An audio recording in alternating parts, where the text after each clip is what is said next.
Cilj našega života jeste da je uvijek na umu onaj svijet i da smo mi došli samo u ovu jednu stanicu da se provozamo sa ovim vozom koji se naziva Dunjaluk i na sljedećoj stanici izlazimo i onda se vozimo daleko više, 100 puta više nego smo vozili u ovom prvom vozu koji je išao u samo jednu stanicu, kratku stanicu. I mi idemo sad u Berza.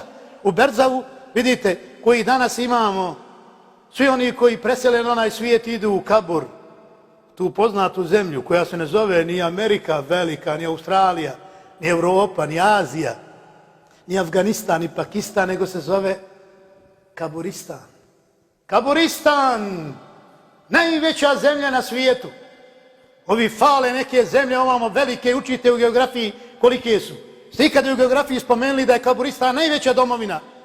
Niko to nije spomenuo. Jake nauke i jake geografije. A to treba se spomene na prvom mjestu. Najveća zemlja, najveća domovina, svi ljudi, boja i nacija i koža i svega ostalog jeste Kaburistan. I on sve prima, ne kao ove neke zemlje, ne moraš tražiti vizu, imaš veliku krizu ovdje, nemaš krizu, samo ti dođe zdraleg, odmije ti dušu i odmah si spakovan, imaš vizu, bez problema, ideš u inozemstvo koje se zove, jel tako, Kaburistan. I u njemu ostaješ do sudnjega dana. Vidite, u tom Kaburistanu su i Adem a.s. i Hazreti Hava, i Kabil, i Habil, i Lut, Ibrahim, Ismail, njihovi narodi, Musa, Isa, alejhimussalam i svi drugi koji su, osim naravno Isa, koji je dignut Allahu dželešanu, koji se spustiti vrlo brzo i skoro, možda i mi čak dočekamo, ovi mlađi pogotovo, inša Allahu ta'ala, svi ostali su u Kaburistanu, čekaju.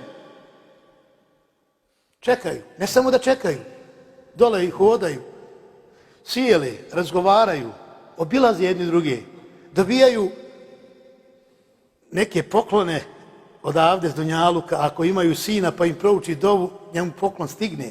Ako imaju sina koji za njih izgradi džamiju, njima poklon stigne. I kaže poslanik alejsalam, oni se obilaze međusobno u Kaburistanu, vidite, u toj velikoj domovini.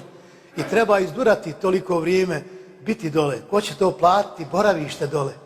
Dole treba platiti struju i vodu, treba platiti život, treba platiti stanovanje.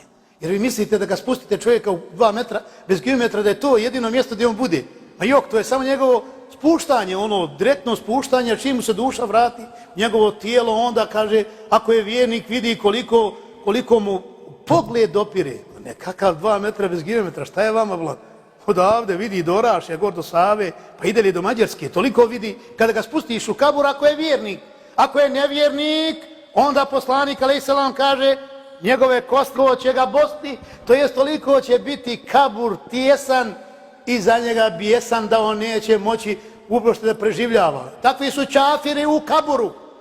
Zato se lako ovdje folirati na ovome svijetu. I ovi veliki lideri, vidite, onaj Sisi, njegovi blisi u Egiptu, pa drugi, vidite šta radi, ubijaju koga hoće, kad hoće, rade što hoće. Ovi svjetski lideri rade što hoće, političari rade što hoće. Ali Boga mi kad spadnu dole i kad legnu, da vidite kako je onda jadno. Nema tada ni brata, ni nata. Zapamtite. Ni brata, ni nata.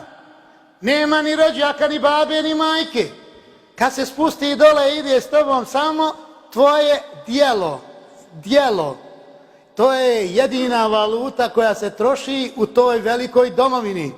Džaba nosi ti dolara koliko god hoćeš. Nosi konvert ili maraka koliko god hoćeš. Eura ovi za kojim ljudi izludiše na ovome svijetu neka nose, ništa se dole ne troši. To oni meleki koji primaju dole, jel tako, one novce ništa ne uzimaju. Oni samo naplaćuju u dobrim djelima. Imaš sevapa, imaš dobrih djela, moraš da platiš. Nemaš, Bog me, to ti je